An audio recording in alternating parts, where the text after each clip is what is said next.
मैं मेरे घर डॉक्टर की थर्ड जनरेशन हूँ। नॉर्मल पीरियड्स कैसे होते हैं? कोई मिथ है जिनको आप डिबंक करना चाहोगे? अगर वेजाइनल डिस्चार्ज में स्मेल आ रही है, डिसकलरेशन यानी रंग बदल रहा है या फिर इचिंग हो रही है उसके साथ, तब हम इसको एबनॉर्मल बोलते हैं। ऐसे कहा जाता है कि पीसीओडी या पीसीओएस के अंदर ओवरीज ठीक से काम नहीं करती, इसलिए होता है ये। यूजुअली हर महीने एक एग रिलीज होना चाहिए, पर पीसीओडी की कंडीशन में वो प्रोसेस नहीं होता हार्मोनल इम्बैलेंस की वजह से। रात को 4 बजे तक नहीं सोए, सुबह 11-12 बजे तक अपन उठ रहे हैं, उससे वो नॉर्मल जो रिदम हमारी सेट है बॉडी की, वो डिस्टर्ब होती है, जिससे बहुत सारे हार्मोन्स में चेंजेस आते हैं और हार्मोनल इम्बैलेंस होता है। सेक्सुअल एक्टिविटी करने के बाद में अगर लेग्स को ऊपर करेंगे तो उनके प्रेग्नेंट होने के चांसेस ज्यादा होते हैं। सच है? समर में आने वाला अभी आम मत खाओ। अश्वगंधा और शतावरी होती है, इनको लोग मानते हैं फर्टिलिटी के लिए अच्छे होते हैं। क्या सच में अच्छे होते हैं? Smoking and tobacco are a big no for fertility. Maximum कौन सी एज तक प्रेगनेंसी हो सकती है? जो मुझसे वाला है उनकी मदर भी प्रेग्नेंट हुई, उनको बेबी हुआ।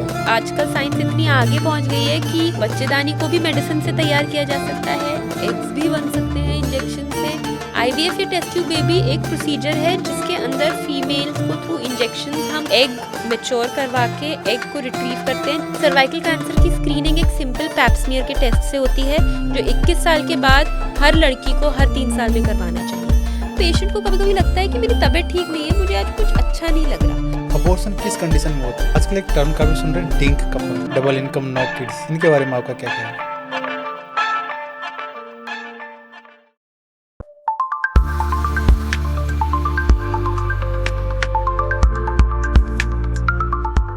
नमस्कार दोस्तों, आप देख रहे हैं द क्यूरियस माइंड शो। यहाँ पर हम हमारे माइंड में होने वाली क्यूरियोसिटी को एक्सप्लोर करते हैं।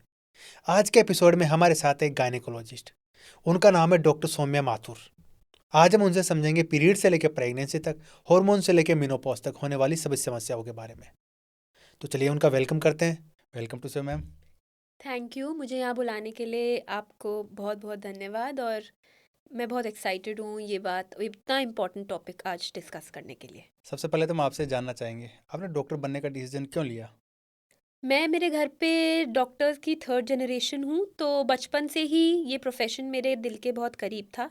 फिर मैंने मेरी मम्मी को देखा है किस तरह वो महिलाओं की हेल्थ के लिए शुरू से ही बहुत मोटिवेटेड रहती थी, और राजस्थान जैसे स्टेट में तो बहुत इम्पॉर्टेंट है कि हम विमेन हेल्थ को सपोर्ट करें, और इसी वजह से मैंने डॉक्टर इनफैक्ट गायनोकोलॉजिस्ट बनने का डिसीजन लिया।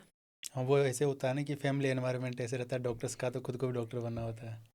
हाँ, मतलब ऐसा तो नहीं है, मेरी बहन एक डिज़ाइनर है, पर मुझे कहीं न कहीं हमेशा से दिमाग में था कि मुझे डॉक्टर ही बनना है, और भगवान की दया से बन भी गई। तो कोई भी फीमेल या गर्ल्स है, उनको सबसे पहले गायनेकोलॉजिस्ट के पास किस एज में जाना चाहिए? तो गर्ल्स का जब पीरियड्स आने शुरू होते हैं उसको हम मेनार्की बोलते हैं, हम्म, और लड़कियों को कोशिश करके उस वक्त अगर चली जाएं तो अपनी मदर के साथ या अपने पेरेंट्स के साथ, तो काफ़ी डाउट्स लड़कियों के क्लियर हो जाते हैं। तो आइडियल टाइम तभी है, अगर तब ना जा पाए तो जब शादी करने का डिसीजन ले, या तब जब भी सेक्सुअली एक्टिव हो, तब गायनोकोलॉजिस्ट के पास एक लड़की को ज़रूर विजिट करना चाहिए। मीनार की नॉर्मल एज कौन सी होती है? मिनारकी की आइडियल एज 12-13 साल होती है, पर आजकल शायद लाइफस्टाइल चेंजेस की वजह से लड़कियों की मिनारकी जल्दी आने लग गई है। ये देखा गया है कि 9-10 साल की लड़कियों को भी पीरियड्स आने लग गए हैं। उसके अलावा कुछ ऐसे सिम्टम्स जिनके देख के उनको डॉक्टर के पास जाना चाहिए? अगर छोटी लड़कियों की बात करें तो पीरियड में अधिक पेन होना, या पीरियड्स इरेगुलर होना, टाइम पे ना आना, बहुत बहुत दिन तक आते रहना, हम्म, उसके अलावा किसी भी तरीके का एबनॉर्मल वेजाइनल डिस्चार्ज होना, ये कुछ नॉर्मल कारण है प्रेगनेंसी के अलावा, जिस वजह से एक गायनेक को रेफर करना चाहिए फीमेल को। कोई भी फीमेल अगर गायनेकोलॉजिस्ट के पास जा रही है तो उनको क्या क्वेश्चंस तैयार करके लेके जाना चाहिए कि ये चीज़ें तो अपने को पूछना ही पूछना है डॉक्टर से? वैसे तो फीमेल्स किसी वजह से ही आती हैं, पर अगर एक नॉर्मल विजिट के लिए गई हैं या एक नॉर्मल एग्जामिनेशन के लिए गई हैं, तो उन्हें एक तो मेंस्ट्रुअल हाइजीन, या हम जिसको बोलते हैं फीमेल हाइजीन, उसके बारे में ज़रूर पूछना चाहिए। उसके अलावा जनरल चेकअप करवा लेना चाहिए, जिससे ये पहले ही पता लग जाए कि कोई आगे बीमारी तो नहीं डेवलप हो रही, जिसे हम पैप स्मीयर कहते हैं। 21 साल की लड़कियों को पैप स्मीयर ज़रूर करवाना चाहिए। तो ऐसे हर एज के लिए डिफरेंट सेट ऑफ क्वेश्चंस हैं। प्री कंसेप्शन हो, मतलब बेबी प्लान करने हो, तो कुछ अलग तरीके का होता है। तो हर एज के लिए डिफरेंट क्वेश्चंस उसको एक गायनिक से पूछने होंगे। नॉर्मल पीरियड्स कैसे होते हैं? कोई मिथ है जिनको आप डिबंक करना चाहोगे? नॉर्मल पीरियड्स अगर अपन साइंटिफिकल बात करें तो किसी भी फीमेल के पीरियड्स 24 से 35 दिन में आ जाने चाहिए। 24 से पहले आ रहे हैं या 35 से लेट आ रहे हैं तो वो एबनॉर्मल हो जाते हैं। दूसरी चीज़ 2 से 8 दिन चलने चाहिए, 2 से कम दिन नहीं चलने चाहिए, 8 से ज़्यादा दिन नहीं चलने चाहिए। तीसरी चीज़ हम कहते हैं 50 ml ब्लड, यानी 2 से 3 पैड यूज़ कर रहे हैं तो वो तो ठीक है, उससे बहुत ज़्यादा हो या बहुत कम हो तो भी डॉक्टर को दिखाना चाहिए। इसके अलावा बहुत एक्सेसिव पेन हो, पीरियड आने के 4-5 दिन पहले से पेन होने लग जाए, तो ये सब कुछ ऐसी चीज़ें हैं जो हमें ज़रूर एक गायनेक को रेफ़र करना चाहिए। जहाँ तक अपन मिथ की बात करें तो स्पेशली अपने इंडिया में हम इम्प्योर हो जाते हैं अगर पीरियड्स आते हैं। पीरियड ब्लड बिल्कुल भी इम्प्योर नहीं है। वो यूट्रस का वो ब्लड है जो एक प्रेगनेंसी को सींचेगा या आगे जाके अगर फीमेल प्रेग्नेंट हो गई तो वही ब्लड बच्चे को पनपने में हेल्प करेगा। तो उस वक्त फीमेल इम्प्योर नहीं है। दूसरी चीज़, खाने पीने से, खटाई खाने से पीरियड्स पे कोई फ़र्क नहीं पड़ता। तो ये कुछ ऐसी चीज़ें हैं जो मैं बहुत कॉमनली फीमेल से सुनती हूँ और मैं ये बिल्कुल डिबंक करना चाहूँगी कि these are absolute myths. Don't think that you are impure because you have periods, या गोलगप्पे नहीं खा सकते, या जो भी इस तरीके की बातें बड़े लोग कहते हैं वो मिथ्स हैं। पेन कैसा होता है नॉर्मल पेन जो पीरियड्स के अंदर होता है? यूजुअली पीरियड्स आने के 4 से 5 घंटे पहले से या मैक्सिमम 1 दिन पहले से दर्द होता है और 2 से 3 दिन तक वो दर्द रहता है। पेन किलर से वो रिलीव हो जाता है। ये हम एक नॉर्मल पीरियड पेन, जिसे हम अपनी लैंग्वेज में डिस्मेनोरिया कहते हैं। पर अगर ये दर्द बहुत ही पहले से हो रहा है, भाई 6 दिन पहले से होने लग गया, 7 दिन पहले से होने लग गया, तो इसका ज़रूर कोई बच्चेदानी में कारण हो सकता है। और ऐसी कंडीशन अगर 2-4 महीने तक लगातार रहे, आप अपनी डे टू डे एक्टिविटी कर ही नहीं पा रहे, आप हैम्पर हो रहे हैं, आप बिस्तर पे पड़े हुए हैं, तो ये ऐसे कारण हैं जिन्हें हमें एक गायनेक को रेफ़र करके इन्वेस्टिगेट करवाना पड़ेगा कि कहीं कोई गांठ या कोई यूट्रस में प्रॉब्लम तो नहीं हो गई है। कई फीमेल्स या गर्ल्स ऐसी होती है जो पीरियड्स के पेन में पेन किलर ले लेती है और प्रत्येक हर जो साइकिल आ रहा है उसके अंदर लेती है, तो नॉर्मल है, लेना चाहिए? अगर वो पहले दूसरे दिन पेन किलर ले रही है, 2 से 3 टैबलेट भी ले रही है, उससे उसको रिलीफ हो रहा है, तो इससे कोई हार्म नहीं होगा। वो ले सकती है, वो रिलीव्ड है, वो अपना काम कर पा रही है, तो कोई दिक्कत नहीं। और बहुत ज़्यादा दर्द हो रहा हो तो फिर क्या करना चाहिए? बहुत ज़्यादा दर्द हो रहा हो तो जैसे मैंने कहा, अगर हमारी day to day activity hamper हो रही है, रोज़ाना के काम हम नहीं कर पा रहे हैं, तो हमें डॉक्टर को दिखाना चाहिए। क्योंकि बहुत ज़्यादा दर्द हम उसे कहते हैं जो नॉर्मल मेडिसिन से नहीं रिलीव हो, हमें जाके इंजेक्शन लगवाना पड़े। तो ऐसे में इंजेक्शन तो लगवाना ही है, पर ऑफ कोर्स डॉक्टर को रेफ़र करना ही है। हार्मोनल इम्बैलेंस एक तो होता है, एक होता है प्रीमेंस्ट्रुअल सिंड्रोम। ये दोनों क्या होते हैं, थोड़ा एक्सप्लेन करिए आप। जब अपन के पीरियड्स आते हैं तो जो एक फीमेल बॉडी के अंदर हॉर्मोन्स की एक लेवल होती है वो डाउन जाती है, इस वजह से पीरियड्स आते हैं। वो हार्मोन रिस्पॉन्सिबल होते हैं कहीं ना कहीं अपनी मेंटल वेलबींग के लिए, अपन खुश रहते हैं ये, तो वो जब सडनली डाउन आते हैं तो एकदम से एक लोनलीनेस, डिप्रेशन, थकान, टायर्डनेस पीरियड्स आने के जस्ट पहले फील होती है, जिसको हम प्री मेंस्ट्रुअल सिंड्रोम बोलते हैं। क्रैंकी लगेगा, आपको लगेगा कुछ नहीं करना, विच इज़ नॉर्मल। ये हार्मोनल इम्बैलेंस नहीं है, ये एक नॉर्मल फिजियोलॉजिकल चीज़ है जिसके अंदर हार्मोन्स एकदम से लेवल डाउन हुई है। हमें कुछ फीलिंग्स अजीब सी, बेसिकली लो फील होता है पीरियड्स के दौरान या जस्ट पहले। तो इसको अपने आप को समझाना कि ये हार्मोन्स की वजह से हो रहा है, ये मेरे पीरियड आ रहे हैं इसलिए हो रहा है, उससे बहुत हद तक चीज़ें बेटर हो जाती हैं। पर अगर इतना हो रहा है कि अपन नहीं उससे कोप अप कर पा रहे हैं, तो आप एक गायनेक को कंसल्ट करेंगे तो वो ज़रूर आपको मेडिकल आपको इसका सुझाव बता देते हैं। ये हार्मोनल इम्बैलेंस बताया आपने? नहीं, ये पीएमएस है, प्री मेंस्ट्रुअल सिंड्रोम। हार्मोन्स, जो भी हार्मोनल चेंजेस हैं पीरियड्स में, उनकी वजह से होने वाले प्री सिंड्रोम को प्री मेंस्ट्रुअल सिंड्रोम बोलते हैं। सेक्सुअल हाइजीन के बारे में कुछ टिप्स है जो आप देना चाहोगे? सेक्सुअल हाइजीन मतलब सबसे इम्पोर्टेंट चीज़ सेक्सुअल हाइजीन की ये है कि अपन को इन्फेक्शन से बचना। इन्फेक्शन से बचना, क्लेanलीनेस, सफाई के अलावा ये है कि बैरियर कॉन्ट्रासेप्टिव यूज़ करना, यानी कॉन्डम। उससे कॉन्ट्रासेप्शन के साथ साथ बहुत तरीके सेक्सुअली ट्रांसमिटेड डिजीज़ेस एक से दूसरे में नहीं जाते हैं। अगर सेक्सुअल इंटरकोर्स के दौरान किसी भी तरीके का हर बार ब्लीडिंग दिख रही है या इचिंग हो रही है, तो दोनों पार्टनर्स को गायनेकोलॉजिस्ट को दिखाना चाहिए, क्योंकि और दोनों पार्टनर्स को ट्रीटमेंट लेना चाहिए, क्योंकि हो सकता है कि कोई इन्फेक्शन डेवलप हो जाए। तो बेसिकली अपने बैरियर कॉन्ट्रासेप्टिव को यूज़ करना चाहिए। ये मल्टीपल पार्टनर्स के केस में भी एसटीडीज यानी सेक्सुअली ट्रांसमिटेड डिजीज बचाता है और नॉर्मल इन्फेक्शन से भी आपको बचाता है।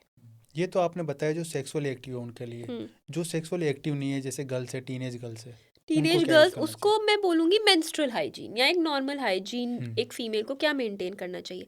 सबसे पहली चीज़ है अपने वेजाइनल एरिया को वाटर से नियमित रूप से वॉश करना।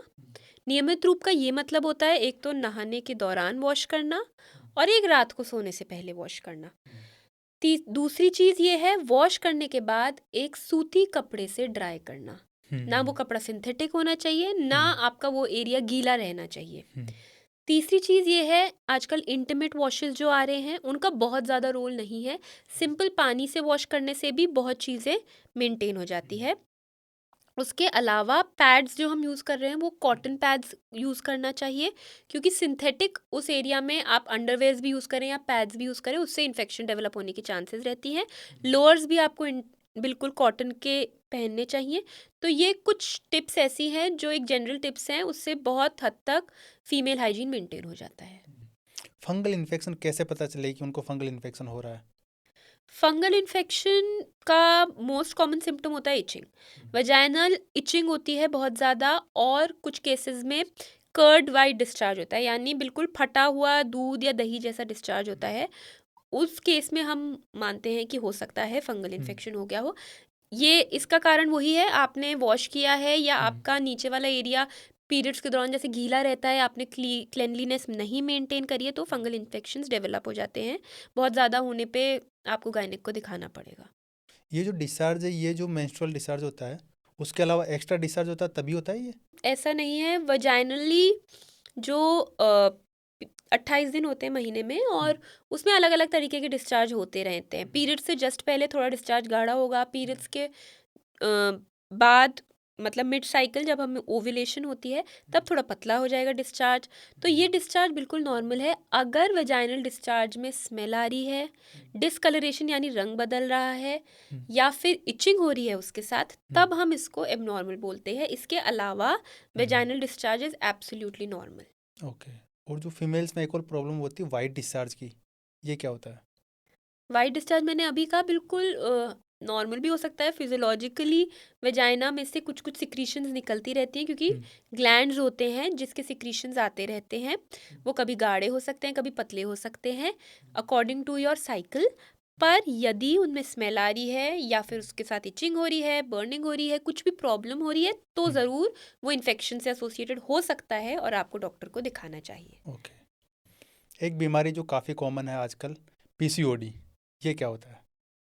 पीसीओडी या पीसीओएस एक लाइफस्टाइल डिसऑर्डर है। जैसे डायबिटीज़ होता है, हाइपरटेंशन होता है, वैसे ही आजकल पीसीओडी लड़कियों में बहुत कॉमनली देखा गया है। और ये इसमें हर महीने जो ओव्यूलेशन होना चाहिए या जो भी एक फीमेल बॉडी में हार्मोन्स मेंटेन होने चाहिए वो मेंटेन नहीं हो पाते, जिस वजह से पीसीओडी के लक्षण दिखते हैं। ऐसे कहा जाता है कि पीसीओडी या पीसीओएस के अंदर ओवरीज ठीक से काम नहीं करती, इसलिए होता है ये। पीसीओडी में हमारी ओवरीज के अंदर बहुत सारे एग्स होते हैं, और पीसीओडी में क्या होता है कि यूजुअली हर महीने एक एग रिलीज होना चाहिए, यानी एक एग रेडी होना चाहिए फॉर प्रेगनेंसी। पर पीसीओडी की कंडीशन में वो प्रोसेस नहीं होता हार्मोनल इम्बैलेंस की वजह से। ओवरी ऐसा नहीं है काम नहीं कर रही, ओवरी में नॉर्मल से ज़्यादा अंडे देखे जा रहे हैं और उनमें से एक भी मैच्योर होकर ओव्यूलेट नहीं कर रहा। ओके। स्ट्रेस का इस पे इफेक्ट आता है? हाँ, क्योंकि पीसीओडी एक लाइफस्टाइल डिसऑर्डर है, तो स्ट्रेस, एक्सरसाइज, खाना पीना, ये सब हार्मोनल इम्बैलेंस में लीड करता है और अल्टीमेटली पीसीओडी भी हो सकता है। पीसीओडी को कंट्रोल करने के लिए लाइफस्टाइल में क्या चेंजेस करना चाहिए? सबसे पहला चेंज होगा एक्सरसाइज, वेट लॉस और डाइट। पीसीओडी का पहला ट्रीटमेंट ही वेट लॉस है। अगर आपने अभी से 5% वेट लॉस आपकी बॉडी में कर लिया है, तो जो भी आपके पीसीओडी में सिम्टम्स आ रहे हैं, यदि आपके पीरियड्स इरेगुलर हो रहे हैं, या आपके स्किन में चेंजेस आ रहे हैं, या आपके एक्सेसिव बाल आ रहे हैं फेस पे, उन सब में आपको ड्रास्टिक चेंज दिखेगा। तो लाइफस्टाइल डिसऑर्डर है, तो लाइफस्टाइल में पहला चेंज होगा डाइट। डाइट में हमें सबको पता है क्या है अच्छा खाना, मैदा नहीं खाना, जंक फूड नहीं खाना। तो ये सब चेंजेस करने हैं। फ्रेश घर पे बनी हुई वेजिटेबल्स खानी है, फ्रूट्स खाने हैं, फ्रोज़न चीज़ें, फ्रोज़न जो आजकल बहुत खाया जा रहा है वो अवॉइड करना है। ये हुई डाइट चेंजेस। दूसरी चीज़ हो गई एक्सरसाइज। रेगुलर एक्सरसाइज यानी हफ्ते में 3 से 4 बार नियमित रूप से एक्सरसाइज करने से बहुत फ़र्क पड़ता है। 30 से 40 मिनट आपको ज़रूर एक्सरसाइज को देने चाहिए। उसके बाद स्लीप पैटर्न। स्लीप से हमारे हॉर्मोन्स रेगुलेट होते हैं। रात को सोना, सुबह उठना। रात को 4 बजे तक नहीं सोए, सुबह 11-12 बजे तक अपन उठ रहे हैं, तो उससे वो नॉर्मल जो रिदम हमारी सेट है बॉडी की वो डिस्टर्ब होती है, जिससे बहुत सारे हॉर्मोन्स में चेंजेस आते हैं और हार्मोनल इम्बैलेंस होता है। तो ये कुछ लाइफस्टाइल चेंजेस हैं जो पीसीओडी से बचाएंगे भी, और यदि आपका पीसीओडी है तो उसको कंट्रोल करने में हेल्प करें। अभी आपने बताया वेट का कि वेट कम कर लेना चाहिए, लूज करना चाहिए, लेकिन जो फीमेल्स पहले से ही ऑलरेडी थीन है उनको क्या करना चाहिए फिर? वेट एक चीज़ होती है, एक मसल मास या स्ट्रेंथ गेन होती है।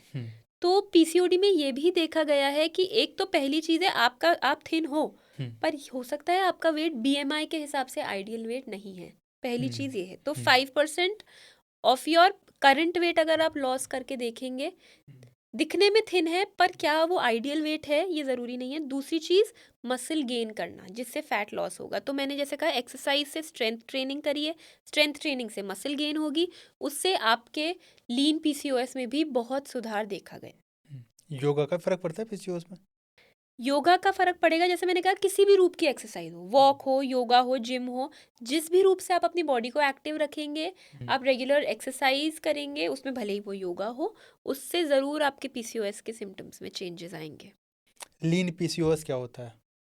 जैसा भी आपने कहा, लीन पीसीओएस मतलब पहले कहा जाता था मोटी लड़कियों को ही पीसीओएस होता है, अब देखा गया है पतली पतली लड़कियों में पीसीओएस हो रहा है, तो उसी को लीन पीसीओएस कहते हैं। ओके। पीसीओएस के ट्रीटमेंट के बारे में लोग क्या गलत समझते हैं जो अक्सर आप देखते हो? पीसीओएस एक तो ठीक नहीं होता, कंट्रोल होता है। ये लाइफ, हाँ, लोगों को लगता है ठीक हो जाएगा। अच्छा। मेरे 10 साल पहले पीसीओडी था, ठीक हो गया, अब मेरे वापस पीसीओडी होता है। पीसीओएस ठीक नहीं हुआ था, आपके हॉर्मोन्स बैलेंस में आ गए थे, कंट्रोल हो गया था वो डिजीज़, क्योंकि आपने लाइफस्टाइल चेंजेस किए थे या जिस भी वजह से, और अब वो वापस सिम्टम्स दिख रहे हैं। तो पहली चीज़ ये है कि वो ठीक नहीं होगा। नियमित रूप से आपको उन लाइफस्टाइल चेंजेस को मेंटेन करना पड़ेगा जिससे आपका पीसीओएस कंट्रोल में रहे। तीसरी चीज़ है कि आपको अपने गायनिक से, अगर आपका एक बार पीसीओएस डायग्नोस हो जाए तो नियमित रूप से हर 6-7 महीने में आप अपने गायनोकोलॉजिस्ट से मिलिए, जिससे वो बताते रहें चेंजेस तो नहीं आ रहे, पीसीओडी की तरफ तो आप नहीं बढ़ रहे। तो ये कुछ ऐसी चीज़ें हैं। दूसरी, अल्ट्रासाउंड में आजकल हर दूसरे तीसरे के पीसीओएस लिखा जाता है, तो उससे बिल्कुल पेशेंट को डरना नहीं चाहिए, क्योंकि जब तक एक गायनेक 2-3 उसके क्राइटेरिया होते हैं उसमें आप फॉल नहीं करें, एक अल्ट्रासाउंड से ही बस आप पीसीओडी के मरीज नहीं बन जाते।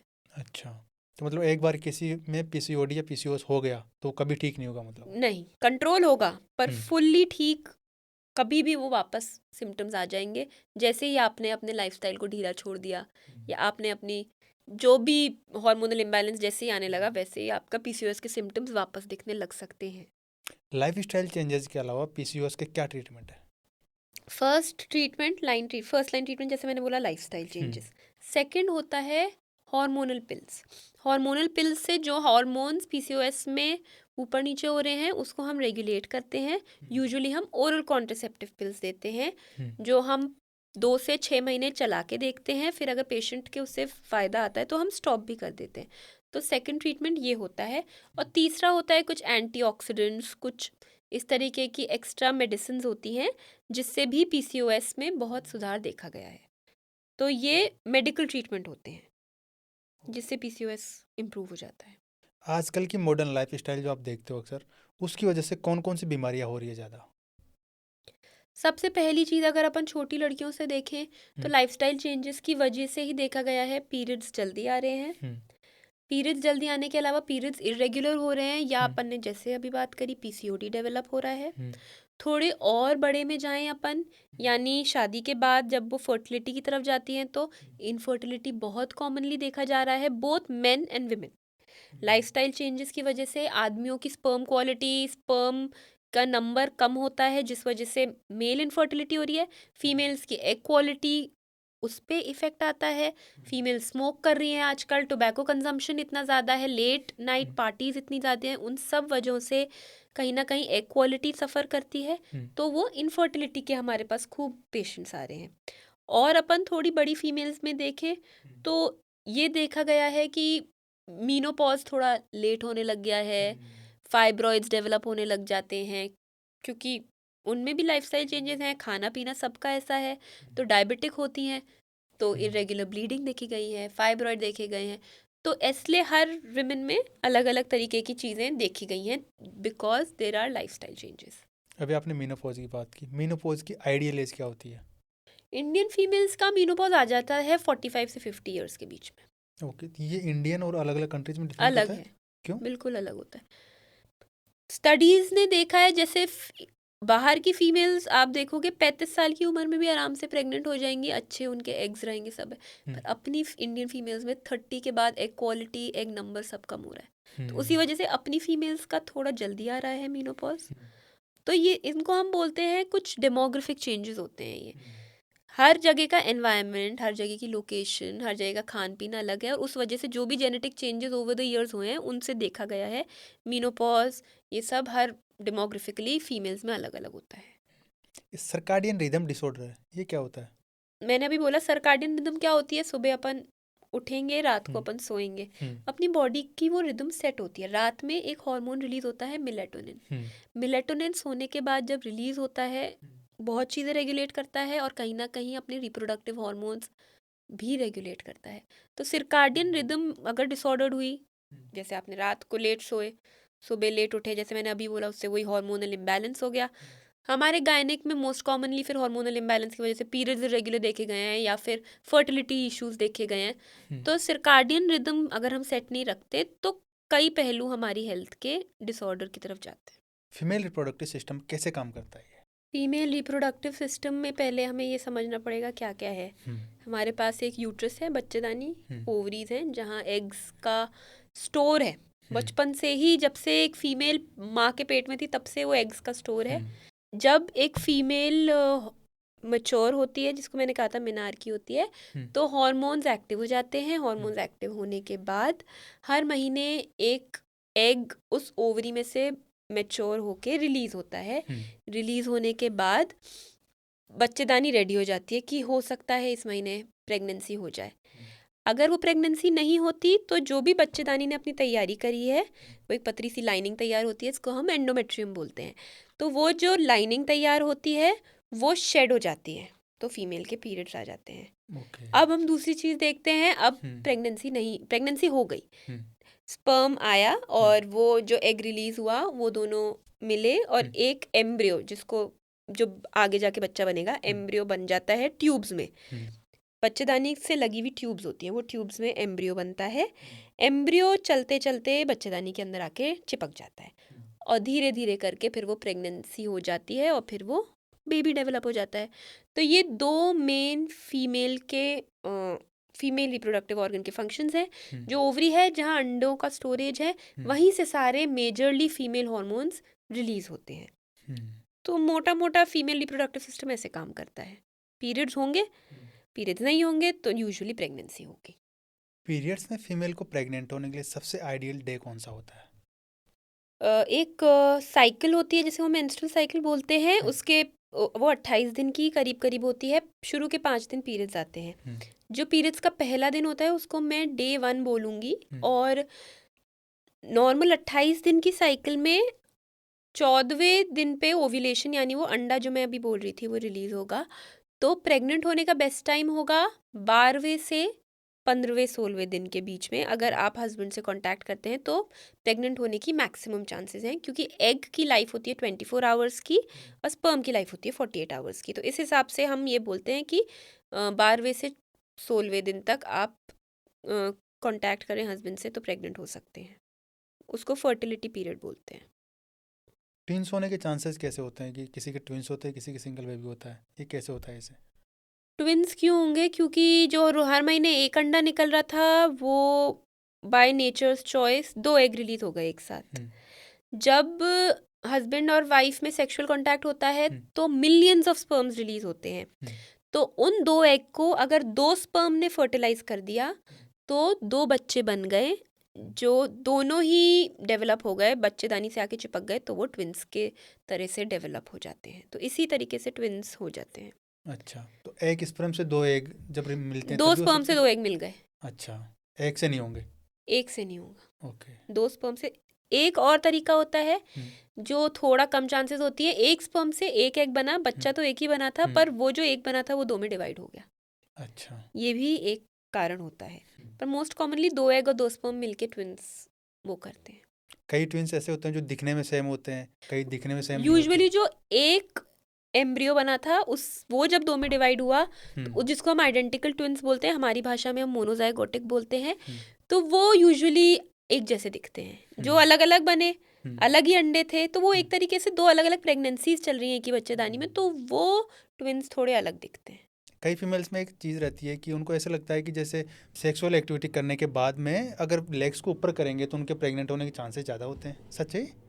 ये मैं कहूँगी कि पोजीशन से प्रेगनेंसी पे बहुत ज़्यादा फ़र्क नहीं पड़ता, क्योंकि एग क्वालिटी अच्छी है, स्पर्म की गति अच्छी है, और अगर वो दोनों मिल गए हैं तो फीमेल वैसे भी प्रेग्नेंट हो जाएगी। पर उसमें कोई हार्म भी नहीं है, अगर लेग्स ऊपर रख लिए या थोड़ी देर लेटे रहे तो प्रेगनेंसी मतलब हार्म नहीं है अगर वो चीज़ कर ली। पर ऐसा मैं ये नहीं कहूँगी कि ऐसे नहीं किया तो प्रेग्नेंट नहीं हो सकते। साइंटिफिकली इसका कोई प्रूव नहीं है? नहीं। ओके। एक आइडियल एज कौन सी होती है प्रेग्नेंट होने के लिए? 25 से 30 साल में एक हिंदुस्तानी औरत को अपनी प्रेगनेंसी प्लान कर लेनी चाहिए। 30 साल से पहले हम ये सोचते हैं कि अगर आप प्रेग्नेंट हो गए हैं, आपके पास एक बच्चा है, तो आप अपनी बायोलॉजिकल क्लॉक के हिसाब से ठीक ठाक चल रहे हैं। 30 के बाद थोड़ी कॉम्प्लिकेशंस डेवलप होने की चांसेस रहती हैं। कौन कौन से कॉम्प्लिकेशंस है?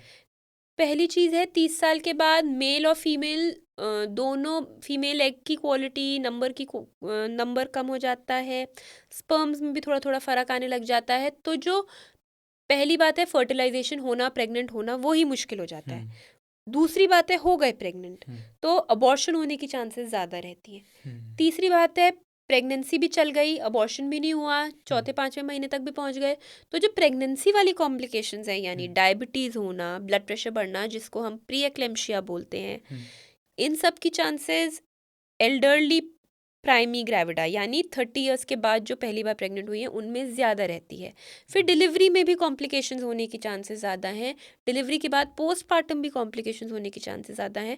तो हर चीज़ में थोड़ी थोड़ी कॉम्प्लिकेशंस ज़्यादा ही हैं अगर आप 30 के बाद अपनी प्रेगनेंसी प्लान कर रहे हैं।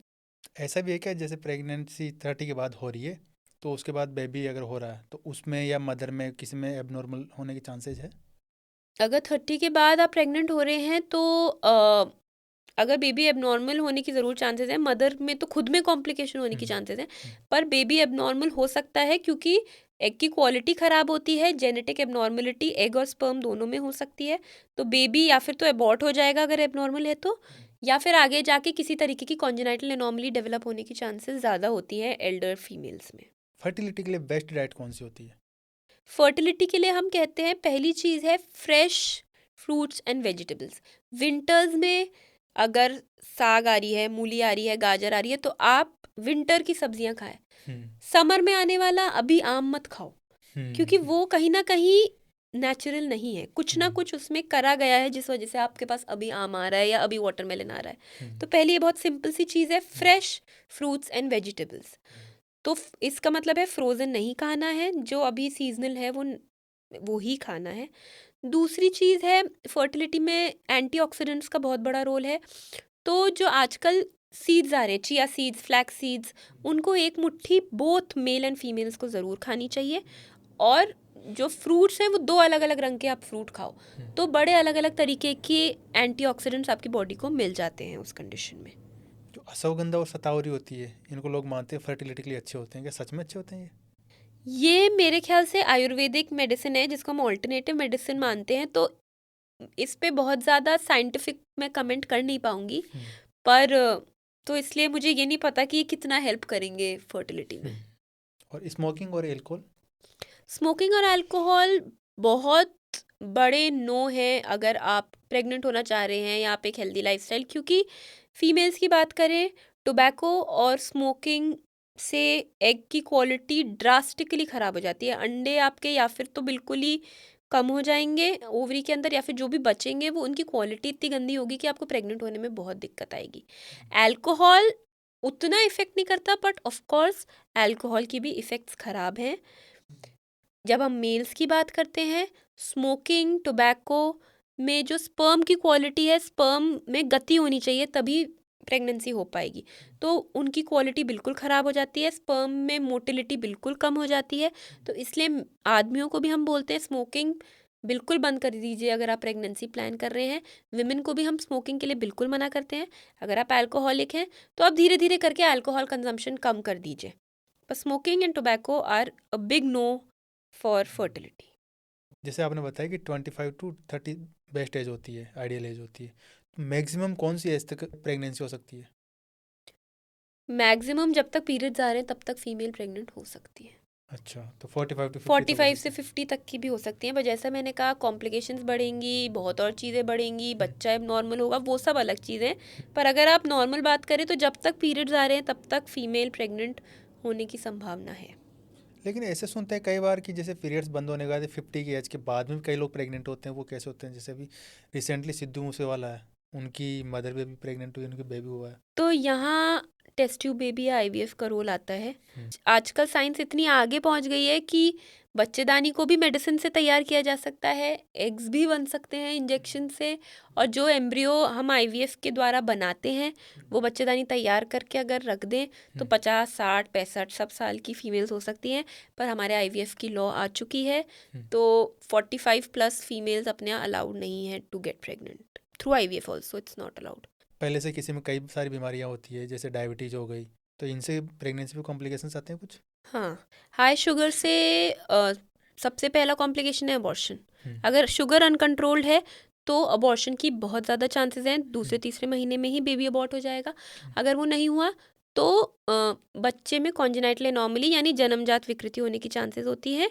वो भी नहीं हुआ तो बच्चा बहुत हैवी होता है, 4, 4.5 किलो का होता है डायबिटिक मदर का बच्चा, तो डिलीवरी में बहुत दिक्कतें आती हैं, तो उससे मदर को भी कॉम्प्लिकेशंस हो सकती हैं बच्चे के साथ साथ। तो ये कुछ चीज़ें हैं जो एक डायबिटिक मदर में होती हैं। इसलिए कहा जाता है कि यदि आप डायबिटिक हैं तो पहले अपनी शुगर को कंट्रोल में करिए, अपने फिजिशियन से मिलिए, उसके बाद आप प्रेगनेंसी प्लान करिए। फर्टिलिटी के लिए कौन सी एक्सरसाइज बेस्ट है कि ये करे तो इससे फर्टिलिटी के चांसेस अच्छे रहते हैं, फर्टिलिटी कोई बढ़ती है? स्पेसिफिक एक्सरसाइज तो नहीं है, अपनी अब बॉडी को एक्टिव रखें किसी भी तरीके की एक्सरसाइज से, तो वो ज़रूर किसी ना किसी तरीके के से आपकी फर्टिलिटी को बूस्ट ही करेगी। फर्टिलिटी को इम्प्रूव करने के लिए 2-3 टिप्स आप देना चाहो? फर्टिलिटी को इम्प्रूव करने के लिए सबसे पहली चीज़ है कि प्लान करिए कि आपको अपना बेबी 30 के पहले करना है। मानिए आप अपना करियर पे ध्यान दे रहे हैं या किसी भी वजह से आप नहीं कर पा रहे हैं, आप मैरिड नहीं है, कुछ है, तो ऑल्टरनेटिव ऑप्शंस, फर्टिलिटी प्रिजर्वेशन या आपको जो भी करना है आपकी प्लानिंग क्लियर होनी चाहिए। दूसरी चीज़, डाइट आप अच्छी रखिए, antioxidants, fresh fruits, fresh vegetables सबको अपनी डाइट में इनकॉर्पोरेट करके रखिए। तीसरी, एक्टिव लाइफस्टाइल जिए। आजकल बहुत कंप्यूटर ड्रिवन या फिर बैठे बैठे लैपटॉप वाली लाइफ है, तो उसके लिए ज़रूर मैंने जैसा बोला हफ्ते में 3 से 4 बार अपने आप को एक्टिव करिए। नहीं जिम जा पा रहे, 40 मिनट रन के लिए चली जाइए। पांचवी चीज़, अपना स्क्रीन टाइम थोड़ा रेगुलेट करिए, टेक्नोलॉजी से थोड़ा दूर और नेचर के थोड़ा करीब जाइए। तो ये थोड़ी सिंपल चीज़ें हैं जिससे अल्टीमेटली आपकी फर्टिलिटी को ज़रूर एक बूस्ट मिलेगा। जो लोग नेचुरली कंसीव नहीं कर पाते उनके लिए क्या ऑप्शंस है? अगर 1 साल हस्बैंड के साथ रहने के बाद भी आप कंसीव नहीं कर पा रहे तो उस कंडीशन को हम इनफर्टिलिटी बोलते हैं। इनफर्टिलिटी के ट्रीटमेंट के लिए आजकल बहुत ऑप्शंस हैं जिसको हम आर्टिफिशियल रिप्रोडक्टिव टेक्नोलॉजी बोलते हैं, ART। सबसे पहली चीज़ हम IUI ट्राई करते हैं जिसके अंदर हम हस्बैंड के स्पर्म को क्लीन करके विमेन के यूट्रस के अंदर डाल देते हैं। उससे भी नहीं होता तो हम अगली स्टेप पे जाते हैं जिसको हम IVF या टेस्ट ट्यूब बेबी बोलते हैं। IVF या टेस्ट ट्यूब बेबी एक प्रोसीजर है जिसके अंदर फीमेल्स को थ्रू इंजेक्शंस हम एग मैच्योर करवा के एग को रिट्रीव करते हैं। जैसे हम नॉर्मल ब्लड सैंपल निकालते हैं वैसे ही हम ओवरी से एग निकालते हैं। मेल का स्पर्म का सैंपल लेते हैं, एग और स्पर्म को बाहर लैब के अंदर मिलाते हैं, एक एम्ब्रियो बनाते हैं। उस एम्ब्रियो को यदि फ्रिज में रखना है, प्रॉपर उनके टैंक्स होते हैं उसमें रखते हैं। अगर वो नहीं हो पाया तो बच्चेदानी को रेडी करके उस फीमेल की यूट्रस में डाल देते हैं और 15 डेज बाद प्रेगनेंसी टेस्ट कर लेते हैं, जिसको एक मोटा मोटा ही एक IVF का प्रोसेस होता है। तो दूसरा चीज़ होती है IVF। तो ये कई आजकल और भी बहुत तरीके हैं। तो इन तरीकों से अगर आप नेचुरली नहीं कंसीव कर पा रहे हैं तो ऐसा मतलब पॉसिबल ही नहीं है कि आप प्रेग्नेंट नहीं हो। आजकल साइंस बहुत आगे पहुंच गई है और जिस फीमेल के यूट्रस है वो ज़रूर प्रेग्नेंट हो सकती है। इनके चांसेस कितने % होते हैं सक्सेस होने के? एक साइकिल के 25% चांसेस होते हैं। कितने साइकिल होते हैं इसे? एक बार बच्चा डालने में एक साइकिल कंप्लीट हो गई। अगर प्रेग्नेंट नहीं हुए तो वो फिर चांस ले सकती है। तो वो तो पेशेंट पे डिपेंड करता है, उसको एक साइकिल लेनी है, 2 साइकिल लेनी है। हमारे पास ऐसे भी पेशेंट हैं जिनने 10-10 बार IVF करा रखा है कई कई जगह जा के, पर वो प्रेग्नेंट नहीं हुए और अभी 11वीं बार में वो प्रेग्नेंट हुई है। तो कुछ लोग बिल्कुल लूज़ नहीं करते होप, पर अगर आप होप नहीं लूज़ करोगे तो ज़रूर आप प्रेग्नेंट होगे और आपका बच्चा होगा। प्रेगनेंसी के बाद में डिलीवरी होती है, नॉर्मल डिलीवरी होती है एक आजकल सिजेरियन बोलते हैं जिसको सी सेक्शन बोलते हैं, इनमें क्या डिफरेंस है? नॉर्मल डिलीवरी एक फिजियोलॉजिकल प्रोसेस है जिसमें बिना चीर फाड़ के बच्चे की डिलीवरी हो जाती है वेजाइनल रूट से। और सिजेरियन जिसको ऑपरेशन डिलीवरी बोलते हैं, उसमें किसी भी वजह से अगर नॉर्मल डिलीवरी नहीं हो पाती है तो पेट पे चीरा लगा के बच्चे की डिलीवरी कराई जाती है। तो इन दोनों में मोटा मोटा यही फ़र्क है। अच्छा, उसको सी सेक्शन क्यों बोलते हैं? सी सेक्शन मतलब सिजेरियन, तो उसका शॉर्ट फॉर्म इनने सी सेक्शन कर दिया है। बाकी उसका असला है सिजेरियन डिलीवरी। कौन सा ये सिजेरियन कब यूज करते हैं? मान लीजिए मदर में कोई कॉम्प्लिकेशन है या बच्चे की डिलीवरी होते होते रुक गई है, किसी भी वजह से नहीं हो पा रही है, बच्चे की धड़कन कम हो रही है, ज़्यादा हो रही है, तो वो बच्चा नॉर्मल वजाइनल रूट से जब नहीं डिलीवरी हो पा रही तो फिर ये डिसीजन लेना पड़ता है कि अपन को सिजेरियन के द्वारा बच्चे को डिलीवर आउट करना है। अच्छा, कुछ फ़ायदे हैं इसके? फ़ायदे तो क्या है कि बच्चे और मदर की सेफ्टी के लिए किया जाता है। नुकसान यही है कि वो एक फिजियोलॉजिकल प्रोसेस नहीं है, पेट पे चीरा लग जाता है। थोड़ा सा रिकवरी में, जैसे नॉर्मल डिलीवरी में यूजुअली फीमेल्स 2-3 दिन में थोड़ा वेल महसूस करती हैं, सिजेरियन में थोड़े से 4 से 5 दिन लग जाते हैं। तो ये हर चीज़ के अपने प्रोज एंड कॉन्स होते हैं, पर ये थोड़ा फ़र्क है सिजेरियन में जो नॉर्मल में नहीं है। डिलीवरी होने के बाद में कौन कौन से ऐसे टिप्स है जो आप देना चाहोगे फीमेल्स को जो उनको यूज करना चाहिए डेली? डिलीवरी होने के बाद एक तरीके से एक औरत का नया जन्म होता है और ये बिल्कुल सच बात है। वो 40 दिन बहुत क्रूशल हैं, बच्चे के लिए भी और माँ के लिए भी। तो माँ, बच्चे का तो बहुत लोग हैं ध्यान रखने को, पर माँ को अपना भरपूर ध्यान रखना चाहिए। जैसा जैसा अपने संस्कृति में बहुत अच्छी अच्छी चीज़ें खिलाई जाती हैं, उस पीरियड को जापा बोलते हैं। तो उसमें मैंने देखा है कि जो भी खिलाते हैं वो किसी ना किसी तरीके से अपने शरीर के लिए बहुत अच्छा होता है। कुछ चीज़ें मना करते हैं, वो ना भी लें तो ठीक है, पर गर्म तासीर की चीज़ें खिलाई जाती हैं, गोंद खिलाई जाती हैं जो नेचुरली कैल्शियम बहुत देती है क्योंकि मदर फीड कर रही है। तो ये चीज़ें जो आपके बड़े बोले वो ज़रूर खाएं। दूसरी चीज़, हाइजीन मेंटेन करना बहुत ज़रूरी होता है। जब नॉर्मल डिलीवरी होती है तो उसमें भी आजकल टाँके आते हैं, उनको साफ़ रखना, हाइजीन मेंटेन करना बहुत ज़रूरी है। तीसरी चीज़, खाने में ऐसी चीज़ें खाएं जिससे आपको कॉन्स्टिपेशन ना हो, क्योंकि कॉन्स्टिपेशन एक ऐसी चीज़ है जो बहुत कॉमनली हो जाती है डिलीवरी के बाद, जिसमें आगे जाके फिर हीमोरॉइड्स या पाइल्स डेवलप होना, लेटन करने में दिक्कत होना बहुत कॉमन है। तो मैं हर मरीज़ को कहती हूँ कि रोज़ 1 बोल पपीता का ज़रूर खाए डिलीवरी के बाद, जिससे कॉन्स्टिपेशन बिल्कुल नहीं होता। थोड़ा थोड़ा घी हर चीज़ में लें, उससे भी ये चीज़ बचती है। और दूध का अपनी मात्रा धीरे धीरे बढ़ाते रहें, क्योंकि नई माँ को बहुत कैल्शियम की ज़रूरत है, वो दूध पिला रही है तो उसको दूध पीना बहुत ज़रूरी है। बाकी अपने ब्रेस्ट का ध्यान रखना, फीडिंग किस तरह कराना है, अपने डॉक्टर से कॉन्स्टेंटली आप टच में रहें, क्योंकि ब्रेस्ट फीडिंग एक नई जर्नी होती है और शुरू में थोड़ी सी दिक्कत आती है, पर जब एक बार वो स्टैब्लिश हो जाती है तो वो एक तरीके से बच्चे के लिए अमृत होता है। तो ये कुछ ऐसी चीज़ें हैं जो नॉर्मल डिलीवरी के बाद फीमेल्स को प्रॉब्लम्स रहती हैं, तो इन एरियाज़ में वो ध्यान देगी तो उसका जापा बहुत अच्छा निकल जाएगा। इंडिया में आजकल कौन से गायनिकोलॉजिकल ये जो कैंसर होते हैं ये कॉमन है सबसे ज़्यादा? मोस्ट कॉमन कैंसर पहले सर्वाइकल कैंसर था, पर आजकल देखा गया है ब्रेस्ट कैंसर बहुत कॉमन हो गया है। मुझे एग्जैक्टली परसेंटेज तो नहीं पता, पर जब मैं पेशेंट्स देख रही हूँ तो ब्रेस्ट कैंसर के मुझे सर्वाइकल कैंसर से ज़्यादा दिख रहे हैं। तो दोनों ही कैंसर्स का प्रिवेंशन, जिसे मैं कहूँगी स्क्रीनिंग, वो पॉसिबल है। पहले हम ब्रेस्ट कैंसर की बात करते हैं। हर फीमेल को हर महीने पीरियड्स जब आते हैं उसके जस्ट बाद मिरर के सामने यानी शीशे के सामने खड़े होके अपने दोनों ब्रेस्ट को फ्लैट हैंड से एग्जामिन करना चाहिए। यानी फ्लैट हैंड से दोनों ब्रेस्ट को देखना है कि किसी भी तरीके का चेंज, किसी भी तरीके की गांठ, कोई भी डिस्चार्ज तो नहीं महसूस हो रहा। किसी भी तरीके का चेंज है, अगर वो फीमेल हर महीने एग्जामिनेशन कर रही है अपने ब्रेस्ट का तो ज़रूर पता लगेगा। दूसरा मैं बात करती हूँ सर्वाइकल कैंसर का। सर्वाइकल कैंसर रूरल एरिया में बहुत कॉमन है और सर्वाइकल कैंसर का वैक्सीन अवेलेबल है जो 9 से 14 साल की लड़कियों को ज़रूर लगवा लेना चाहिए। मान लीजिए नहीं लगा तो आप 28 साल से पहले ज़रूर लगवा लीजिए। फिर भी नहीं लगा तो 45 साल की औरतों को सर्वाइकल कैंसर वैक्सीन, उसकी 3 डोजेज़ होती हैं, ज़रूर लगवा लेनी चाहिए। तो ये 2 चीज़ें हैं जिसकी अवेयरनेस फीमेल्स में ज़रूर होनी चाहिए। सर्वाइकल कैंसर की स्क्रीनिंग एक सिंपल पैप स्मीयर के टेस्ट से होती है जो 21 साल के बाद हर लड़की को हर 3 साल में करवाना चाहिए। तो ये कुछ ऐसी चीज़ें हैं जो अगर औरतों को पता होंगी तो वो ज़्यादा हेल्दी रहेंगी और थोड़ा अप टू डेट रहेंगी अपनी हेल्थ के साथ।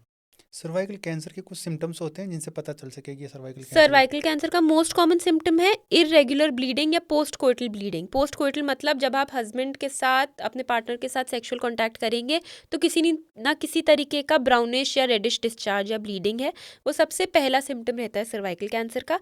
इसके अलावा फाउल स्मेलिंग यानी गंदे स्मेलिंग डिस्चार्ज या ब्लीडिंग अगर पीरियड्स के बीच बीच में हो रही है, वो भी देखा गया है सर्वाइकल कैंसर में। तो ये कुछ अलार्मिंग सिम्टम्स हैं। या फिर पोस्ट मीनोपॉज, पीरियड्स चले गए थे उसके बाद एकदम से ब्लीडिंग हो गई है, तो ये सब ऐसे अलार्मिंग सिम्टम्स हैं जिनमें आपको ज़रूर अपने डॉक्टर को दिखाना चाहिए। ट्रीटमेंट क्या है अगर किसी के कैंसर हो गया हो तो? उसकी स्टेज पे डिपेंड करता है। कैंसर के बहुत वेरी ट्रीटमेंट्स हैं। कीमोथेरेपी होती है, सेक यानी रेडियोथेरेपी होती है, ऑपरेशन होता है। तो हर कैंसर का अलग ट्रीटमेंट होता है और वो स्टेज के अकॉर्डिंग डिसाइड करते हैं डॉक्टर्स। प्रेगनेंसी में सबसे इंपॉर्टेंट चीज़ें कौन कौन सी है जो एक प्रेग्नेंट वुमन को ध्यान रखनी चाहिए? प्रेगनेंसी को हम 3 ट्राइमेस्टर्स में डिवाइड करते हैं, तो उस हिसाब से देखें तो पहला ट्राइमेस्टर जब आपको पता ही लगा है कि आप प्रेग्नेंट हुए हैं, तब आपको कुछ चीज़ों का ध्यान रखना है, अपने खान पीन का ध्यान रखना है। दूसरी चीज़ है झटका नहीं लगना चाहिए, सडन जर्क जिसे हम कहते हैं। हस्बैंड से sexual contact initially 3 months avoid करने चाहिए। और कुछ खाद्य पदार्थ, जैसे कुछ लोग कहते हैं पपीता ना खाएं, वो वैसे एक मिथ ही है एक तरीके से, पर अगर आपको नहीं भा रहा, जो भा रहा है उतना ही खाइए। रेगुलर फ्रीक्वेंट मील्स थोड़ा थोड़ा खाइए और जल्दी जल्दी खाइए। तो ये कुछ ऐसी चीज़ें हैं जो एक प्रेग्नेंट फीमेल को फर्स्ट 3 मंथ्स में ध्यान रखनी है। अगले 3 महीने जिसको हम सेकंड ट्राइमेस्टर है, उस दौरान आप यूजुअली कंफर्टेबल रहेंगे। उस दौरान कुछ बहुत इंपॉर्टेंट जांचें होती हैं, जिसमें से सबसे इंपॉर्टेंट मैं मानूंगी लेवल 2 स्कैन, जो एनॉमली स्कैन होता है, जिससे बच्चे में आगे डेवलप होने वाले कॉन्जेनाइटल एनॉमलीज का बहुत जल्दी पता लग जाता है। वो ज़रूर करवाना होता है 20 से 22 हफ्ते ऑफ प्रेगनेंसी में। 24 हफ्ते पे एक डायबिटीज़ का स्क्रीनिंग टेस्ट होता है, वो करवाना चाहिए। तो ये सेकेंड ट्राइमेस्टर में ध्यान रखना है।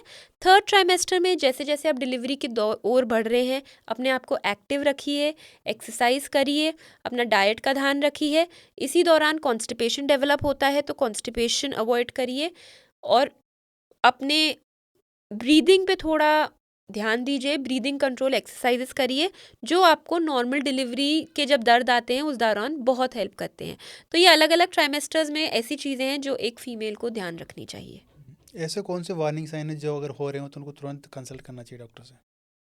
पहली चीज़ है किसी भी तरीके का एबनॉर्मल डिस्चार्ज, ब्लीडिंग हो रही है, पानी जैसा डिस्चार्ज हो रहा है, एकदम से डिस्चार्ज हो गया बिल्कुल यूरिन जैसा, तो उस दौरान फीमेल को ज़रूर जाना है। दूसरा है बच्चे का मूवमेंट कम फील हो रहा है, बच्चा कम घूम रहा है, उस दौरान ज़रूर अस्पताल जाना है। तीसरा है बहुत तेज़ दर्द हो रहा है किसी भी तरीके का, जो पेट से पीछे बैक की तरफ जा रहा है, पाँव की तरफ जा रहा है, जो यूजुअली लेबर पेन जैसा होता है, उसमें भी जाना है। चौथा मैं कहती हूँ पेशेंट को कभी कभी लगता है कि मेरी तबीयत ठीक नहीं है, मुझे आज कुछ अच्छा नहीं लग रहा, उसमें भी उसको एक बार डॉक्टर से ज़रूर मिलना चाहिए। तो ये कुछ ऐसे वार्निंग साइंस हैं जो एक प्रेग्नेंट वुमेन को ज़रूर ध्यान रखने चाहिए। अबॉर्शन किस कंडीशन में होते हैं? अबॉर्शन के बहुत कारण हैं, बट फर्स्ट ट्राइमेस्टर अबॉर्शन का मोस्ट कॉमन कारण है जेनेटिक एबनॉर्मलिटी। बच्चा एबनॉर्मल होता है, इसलिए हार्ट बीट नहीं डेवलप होती, इसलिए ब्लीडिंग होके बच्चा एबॉर्ट हो जाता है। दूसरे कारण है सडन जर्क लग जाना, किसी भी तरीके का ट्रॉमा लग जाना। उसके अलावा बच्चेदानी का मुंह टाइम से पहले खुल जाता है। तो ये कुछ बहुत कॉमन कारण है जिस वजह से अबॉर्शन हो जाता है। आजकल एक टर्म का भी सुन रहे, DINK couple, double income no kids, इनके बारे में आपका क्या ख्याल है? मुझे लगता है कि सब बहुत मैच्योर होते हैं, हर इंसान का डिसीजन अलग होता है। तो अगर कपल्स चाहें नो किड्स, डबल इनकम, बिल्कुल आप उसको अपनाइए। पर as a doctor, as a gynaecologist, मैं ये ज़रूर कहूँगी कि हम सबकी एक बायोलॉजिकल क्लॉक होती है। जैसा मैंने कहा, 30 से पहले अगर अपन बेबी प्लान कर लें तो बहुत अच्छा है, पर आप नहीं करना चाह रहे हैं, आप अभी नहीं रेडी हैं, तो आजकल फर्टिलिटी प्रिजर्वेशन आ गया है। यानी हमारा अगर पार्टनर डिसाइडेड है तो हम एम्ब्रियो को प्रिजर्व, जैसे हम किसी खाने को फ्रिज में रख के प्रिजर्व करते हैं, वैसे ही आजकल हम IVF या टेस्ट ट्यूब बेबी के द्वारा एम्ब्रियो बनवा के प्रिजर्व करवा सकते हैं। फिर जब भी हम रेडी हों कि अब हम बेबी कर सकते हैं, जब हम गायनोकोलॉजिस्ट के पास जाके IVF के प्रोसेस से प्रेग्नेंट हो सकते हैं। तो वो, या फिर अपना एग की फ्रीजिंग करवाना, यानी अपने oocytes हम अपनी साइंटिफिक लैंग्वेज में बोलते हैं, या अपने जो ओवरीज में एग्स हैं उनको फ्रीज करवा लेना, क्योंकि उम्र के साथ उनकी क्वालिटी भी ख़राब होती है। तो ये कुछ ऐसी चीज़ें हैं जिनका हमें डिसीजन ले लेना चाहिए अगर हम ये सोच रहे हैं कि हमें फ़िलहाल, हम 30 के हो रहे हैं, हम 32-35 के हो रहे हैं और हमें अभी बच्चा नहीं चाहिए। तो फर्टिलिटी प्रिजर्वेशन आज जो आजकल ऑप्शन है, उसका हमें ज़रूर लाभ उठाना चाहिए। इनकी कुछ वैलिडिटी होती है कि आज फ्रीज करवाया तो कितने दिन तक ये वैलिड है? ऐसा बिल्कुल भी नहीं है। जब तक बेसिकली वो एक बैंक जैसा होता है और अपन को उसमें पैसे भरते रहने होते हैं ईयरली। जब अच्छा। तक आप पैसे देते रहेंगे तब तक आपके एम्ब्रियोज बिल्कुल सेफ रहते हैं, या आपके एग्स बिल्कुल सेफ रहते हैं। बस ये है कि गारंटी नहीं है कि आपके यूट्रस में डाल दिए तो आप प्रेग्नेंट हो ही जाएंगे, वो तो किसी भी प्रोसेस में है। वो तो नॉर्मल सेक्सुअल कॉन्टैक्ट में भी चांसेस कोई 100% नहीं है कि अपन ने कॉन्टैक्ट ही अपन प्रेग्नेंट हो जाएंगे। बट कम से कम आपको पता है कि आपके एग्स सेफ हैं। आप 35 के हैं, आप 40 के हैं, अब आप सोचें तो आप प्रेग्नेंट होने की सोच सकते हैं। अगर आप नेचुरली सोचें 40 साल की उम्र में, तो वो यूजुअली थोड़ा सा मुश्किल है, इसलिए इसकी ऐसे वैलिडिटी नहीं है। जब तक आप पैसे भरेंगे तब तक वो सेफ है। कई सेलिब्रिटीज ऐसे हैं जो लेट 30s 40s 50s तक कंसीव कर लेते हैं, ऐसा कैसे पॉसिबल है? हम ऐसा ही सोचते हैं, ऑल्दो ये बाहर मीडिया में नहीं आता, कि यूजुअली ये कपल्स ने अपना फर्टिलिटी प्रिजर्वेशन किसी फॉर्म में कर रखा है। अपने एम्ब्रियोज प्रिजर्व करा रखे होंगे, अपने एग्स प्रिजर्व करा रखे होंगे एक यंग एज पे, फिर इन्होंने अपने करियर्स पे ध्यान ले लिया। फिर जब इनको लगा कि ये प्रिपेयर्ड हैं, तब उन्हीं एम्ब्रियोज को थॉ करके, थॉ मतलब फ्रिज से निकाल के तैयार करवा के इम्प्लांट करवा दिया अपनी यूट्रस में। और सरोगेसी क्या होती है? जब एक फीमेल किसी भी मेडिकल कारण से, सर्जिकल कारण से उसकी यूट्रस बच्चा नहीं बियर कर पाती, या एक कंडीशन होती है MRKH, उसके अंदर यूट्रस ही नहीं होती विमेन की, तो फिर अब वो प्रेग्नेंट कैसे होगी? तो इस कंडीशन में वो एक सरोगेट लेती है, जिसकी यूट्रस में उस फीमेल का जो एम्ब्रियो है बना हुआ, वो डाला जाता है। वो अगर इम्प्लांट हो जाता है तो 9 महीने वो बच्चा सरोगेट के पेट में रहता है, और वो जब पैदा होता है तो वो जो जेनेटिक मदर थी वो उनको दे दिया जाता है। तो एक सरोगेसी का प्रोसेस है, बट अब इसमें बहुत लीगल इश्यूज आ गए हैं, तो अब ये लीगल है नहीं इंडिया में। तो वो भी क्लेम कर सकते हैं सरोगेट की, मेरा बेबी मैं दे नहीं रही? नहीं, मतलब आजकल बहुत कागज़ की कार्रवाई हो गई है, हर कोई सरोगेट नहीं हो सकता। इसको आप मतलब इसको अब आप एक, पहले बहुत ज़्यादा इसको मिसयूज़ कर लिया गया, इसलिए अब गवर्नमेंट ने थोड़ी लॉ स्ट्रिक्ट कर दिए। इलीगल है इंडिया में? इलीगल है, आप सरोगेट को हायर नहीं कर सकते। पहले बहुत इसमें मनी इन्वॉल्व होने लग गया था, विमेन मिसयूज़ होने लग गई थी। तो अब आपके जो भी एक तरीके से रिलेटिव्स में ही अब सरोगेसी अलाउड है। डिलीवरी होने के बाद में वर्क लाइफ बैलेंस कैसे करें? बेबी को मेंटेन करना है, खुद की लाइफ स्टाइल और वर्क तीनों को मेंटेन करना है, कैसे पॉसिबल है? वर्क लाइफ बैलेंस विमेन के लिए बहुत इम्पॉर्टेंट है, और मुझे लगता है कि वर्क, बच्चा और आपकी वैसे सब कुछ एक साथ चलना चाहिए। तो इसको करने के लिए हर इंसान को एक विलेज चाहिए होती है। मेरे को लगता है बच्चे को बड़ा करने के लिए एक विलेज चाहिए, औरत अकेले कर नहीं सकती है। तो वो विलेज आप अपने अगर आप बहुत लकी हैं तो आपके पास घर के बड़े होंगे। अगर आप लकी नहीं हैं या मानिए आप बड़े किसी शहर में रहते हैं, मेट्रोपॉलिटन में अकेले रहते हैं, तो आप आजकल हेल्प हायर करेंगे, नैनीज हायर करेंगे। तो ज़रूर अपनी हेल्प लीजिए पूरी, जितनी भी हेल्प हायर करनी है करिए, जिससे बच्चा भी खुश रहे, आप आराम से काम पे जा पाए, आ पाएँ, बच्चे को फ्रेश माइंड से देख पाएँ और अपने आप को भी मेंटेन कर पाएँ।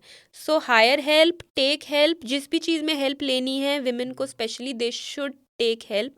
बिल्कुल उसमें हिचकिचाना नहीं है कि मैं मदद मांग रही हूँ, मैं मदद क्यों ले रही हूँ, मैं मदद में पैसे क्यों खर्च कर रही हूँ, क्योंकि वो हम अपने लिए कर रहे हैं, वो करिए तो सब बैलेंस हो जाता है। आपके लिए गायनेकोलॉजिस्ट होने का सबसे सेटिस्फाइंग पार्ट क्या है? जैसे मैंने अभी एक केस बताया, 10 बार IVF करवा के, पैसे लगा के, टाइम लगा के बच्चा ना होना, और फिर वो एक प्रेगनेंसी टेस्ट पॉजिटिव होने के बाद जो उस फीमेल की या उस कपल की खुशी होती है, उससे सेटिस्फाइंग कुछ नहीं हो सकता। It is a very very satisfying thing, and the emotion itself is very, उनका जो हैप्पीनेस होती है उससे आप हैप्पी हो जाते हो, आपका पूरा दिन, your day is made. Gynaecologist में कुछ अलग अलग पार्ट होते हैं कि जिसके अंदर सबकी अपनी अपनी एक एक्सपर्टीज होती है? गायनेक एक सर्जिकल और मेडिकल दोनों पार्ट है, और इसमें बहुत सारी चीज़ें आती हैं। तो कुछ लोग गायनेक ऑन्कोलॉजिस्ट होते हैं, यानी जो गायनेक कैंसर को डील करेंगे। कुछ लोग फर्टिलिटी स्पेशलिस्ट होते हैं, जो खाली IVF या इनफर्टिलिटी या टेस्ट ट्यूब बेबी करते हैं। कुछ लोग ऑब्स्टेटिशियंस होते हैं, जो delivery, high risk delivery, caesarean sections वो करते हैं। और चौथा पार्ट है गायनेकोलॉजी, यानी बच्चेदानी में गांठ, फाइब्रॉयड, ओवरी में गांठ, हिस्टेक्टमी करना, बच्चेदानी निकालना। तो ये मीनोपॉजल हेल्थ, तो ये सब गायनी के अलग अलग पहलू हैं, पर यूजुअली एक गायनेकोलॉजिस्ट ज़्यादातर चीज़ों को हैंडल कर लेती हैं। तो आपकी एक्सपर्टीज कौन से पार्ट में है? मेरी basic knowledge obstetrician and gynaecology थी, यानी डिलीवरी और basic gynae.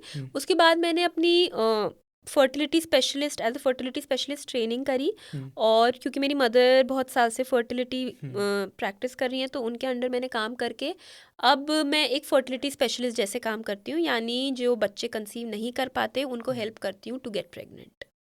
Tin age females को या गर्ल्स को आप कुछ मैसेज देना चाहो तो आपकी तरफ से क्या एडवाइस रहेगी? सबसे पहले मैंने मेंस्ट्रुअल हाइजीन और हाइजीन के बारे में ज़रा बता दिया है। दूसरी चीज़, उन्हें पता होना चाहिए अबाउट सेक्सुअल हेल्थ, प्रेग्नेंट कैसे होते हैं और हमें कैसे बचना है प्रेग्नेंट होने से। तो कॉन्ट्रसेप्शन एक बहुत इंपॉर्टेंट चीज़ है जो आजकल की लड़कियों को पता होना चाहिए। तीसरी चीज़ है सर्वाइकल कैंसर वैक्सीन, ज़रूर हर लड़की को लगवाना ही है 9 से 14 साल की उम्र में।